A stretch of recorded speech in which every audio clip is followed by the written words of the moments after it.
खुलुमबाय गोजोन फुंबिलिनि गासैबो बड'लेण्ड बुब्लिनि अनसायगिरिफोरखौ बरायग्रोबाय। दिनै 19 आगस्ट समबारनि फानजामुथिखौ फरायथिनो लादों आं उदांस्रि मोसाहारिया। फानजामुथिनि गिबियाव दं मेष राशि। बेफार फालांगि बायदियाव मुलाम्फा जागोन, रांखावरि आरजिनानै लानो हागोन। बृष राशि। मानिबा जाहोनाव गुबुनजों निन्दा होजागोन, गोसोआ जोबोरैनो दुखु मोनगोन, गाज्रि सान। मिथुन राशि। जोबोर गिदिर खैफोदाव गोग्लैनो हागौ, गोबां दुखु दाहा सहायनानै थानांगोन। कर्कट राशि। लोगोथिनि गेजेराव सोमोन्दोआ गोरा जागोन, गोजोन खुसियै अनलायनानै थानो हागोन। सिंह राशि। मोनहासयै बेसादखौ हास्थायगोन, गोसोआव गोदान साननाय सोमजिखांगोन। कन्या राशि। मावनो लानाय खामानियाव खहा फैगोन, खामानिफोरा आद्रा जानानै थागोन। तुला राशि। माबा मोनसे मोजां खाबु मोननायाव आन्दायनांनो हागौ, साना जेथो गोनां जागोन। वृश्चिक राशि।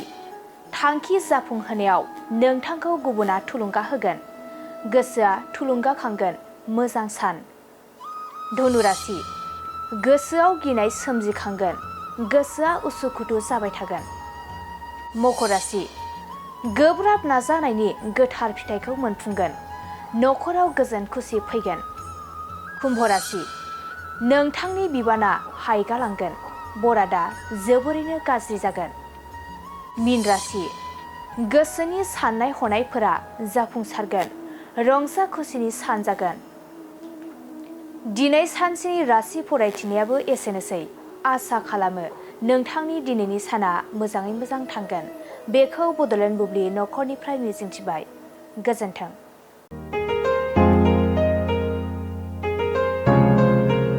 मोनसे फोसावथाय नोंथांमोननि थाखाय मोनसे गोजोनथाव खौरां लानानै फैदों।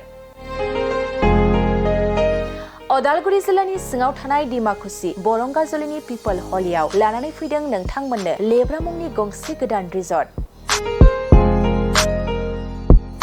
नोंथांमोना बे लेब्रा मुंनि गंसे गोदान रिजर्टखौ तामुलपुर रडनिफ्राय फैब्ला सुख्लाय ब्रिजनि आगदा आरो अदालगुरि रडनिफ्राय फैब्ला सुख्लाय ब्रिजनि सिगाङाव आगसिथिंजाय मोननो हागोन।